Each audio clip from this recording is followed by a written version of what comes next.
opportunity to come and speak today. Rather delightful following on about world skills and talent and youngsters, because for me, in a very short period of time, I was going to talk about 3 folders that I have in my in-tray, but in fact, from the time of being asked to come today to now, I am in a sector that is actually being very, very challenged by the economic conditions. To put it into perspective, the UK consumer confidence is at its lowest that it's been since 1974, with the most dramatic impacts taking place in the housing and in the new vehicle car market, whilst accepting probably that a lot of consumer spending is under pressure. But the UK automotive sector, not just in our part as the SSC and professional body for the downstream side of it, the piece that happens outside the factory gates, the service and sales and repair side, but also for Sempter's side of it, for the production and manufacturing, we are seeing a major impact on consumer demand. And to put that into perspective, in September, which is usually the second highest month for all car sales, it fell by over 20% last month, a fifth of our business down. Now, if you put that into the knock-on effects on production and manufacture, you can understand why my in-tray was looking pretty clear a couple of weeks back. It's had to change dramatically over the last 4 or 5 weeks as we're starting to see what's happening with employers and downsizing and redundancies and so on. So the industry is being quite pragmatic. It's in negotiation, it's talking with the government, it's asking to look at things to protect long-term investment for employability and the future. But from our perspective as training organisations, standard-setting organisations, research, we've got to actually work really closely together. And I absolutely applaud David saying that it's really to be welcomed, the very, very positive way that the 3 organisations, AOC, ALP and the Alliance of Sector Skills Councils, are working in conjunction rather than in competition with each other. The purchase of a car is actually the second largest purchase most people will make after a house, and if you're not purchasing, you could argue that perhaps people are still going and having their vehicles serviced or repairs. I was with some youngsters, my daughter and her friends, and they're now going to wait for the service lights to come on or something to rattle or fall off before they rush to spend their money. So it's not just the sales, it's the impact in our very, very important parts of our aftermarket.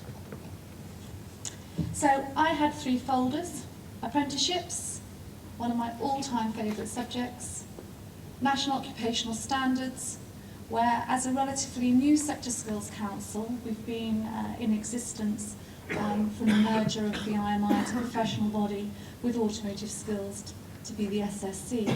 We've actually fallen at a very good period of time to undertake some very, very detailed work on occupational standards. And finally, another of my subjects that I can bore for England on, voluntary licence to practice. Let's take the first one, if I may. We had very boldly set out our ambition for apprenticeships. I am absolutely a fervent believer in apprenticeships, and I think, seeing Simon's piece, just the energy and enthusiasm of seeing people progress through, and we'd actually pledged to double our numbers. And I believe that although we have a numerous range of challenges coming out at the moment, if we all pull together, we can still deliver that. Enrolments have been slightly down for us. There has been slightly less provision instantly available with the demise of Carter and Carter, but also some of the capacity that we've seen in colleges, some of that has been rerouted to diploma activity.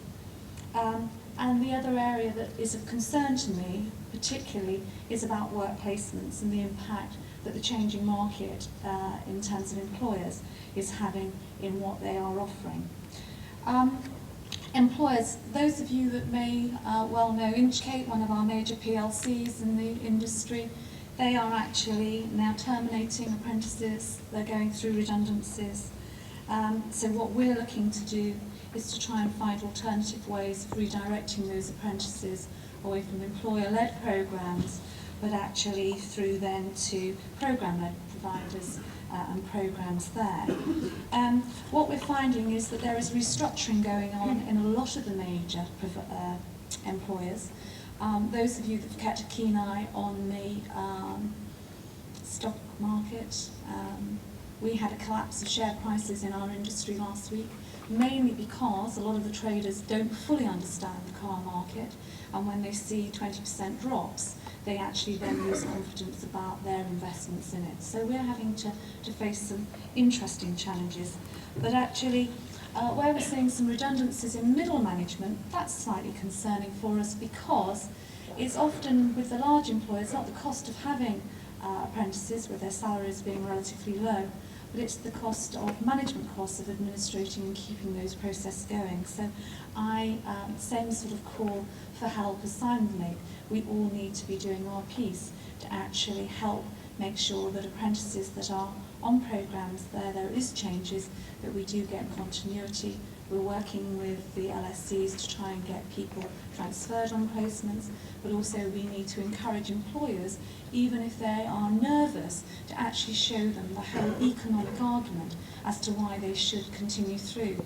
When I worked with Ford some years ago, we had a complete cull on apprentices, and it was an absolute disaster, because as the next few years progressed, they just didn't have the trained people with the skills coming through, and ended up with a much more major skill shortage than ever that they had envisaged.